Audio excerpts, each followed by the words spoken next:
पाहताय महाराष्ट्रातील सर्वात जलद news network Maharashtra police news 24। Pune शहरात पुन्हा एकदा पोलिसांची धडाकेबाज कारवाई समोर आली आहे।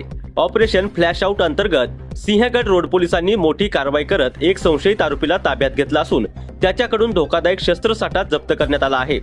दिनांक 16 एप्रिल 2026 रोजी सिंहगड रोड पोलीस ठाण्याचे तपास पथक गुन्हे प्रतिबंधात्मक पेट्रोलिंग करत असताना पोलीस अंमलदार तानाजी सागर आणि संदीप कांबळे यांना त्यांच्या खास बातमीदारामार्फत महत्त्वाची माहिती मिळाली। ही माहिती तत्काळ पोलीस उपनिरीक्षक संतोष भांडवलकर यांना देण्यात आली। वरिष्ठांच्या आदेशानुसार पथकाने तातडीने वडगाव परिसरातील धोंडीबा निवास बिल्डिंग येथे सापळा रचला। यावेळी पोलिसांना पाहताच संशयित इसम पळून जाण्याचा प्रयत्न करत होता, मात्र पोलिसांनी तत्परतेने त्याला पकडलं। चौकशी दरम्यान त्याने आपलं नाव संकेत बालाजी गायकवाड, वय 27 वर्ष, राहणार वडगाव बुद्रुक, पुणे असल्याचं सांगितलं।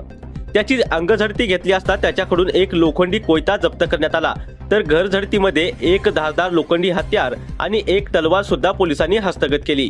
सदर आरोपी हा एखादा गंभीर गुन्हा करण्याच्या तयारीत असल्याचा संशय व्यक्त करण्यात येत आहे। या प्रकरणी सिंहगड रोड पोलीस ठाण्यात गुन्हा दाखल करण्यात आला असून पुढील तपास पोलीस हवालदार विकास बांदल करत आहेत।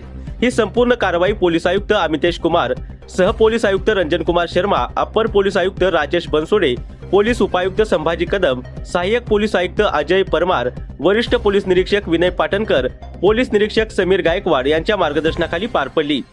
तसेच पोलीस उपनिरीक्षक संतोष भांडवलकर आणि त्यांच्या टीम मधील उत्तम तारू, अण्णा केकान, विकास बांदल, सतीश मोरे, राहुल ओलेकर, सागर शेडगे, तानाजी सागर, संदीप कांबळे, समीर माळवदकर, विनायक मोहिते आणि शिरीष गावडे यांनी ही धडाकेबाज कामगिरी यशस्वी केली।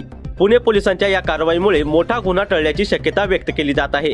महाराष्ट्र पोलीस न्यूज 24 साठी महाराष्ट्र राज्य संपादक रमेश मामा गणगे।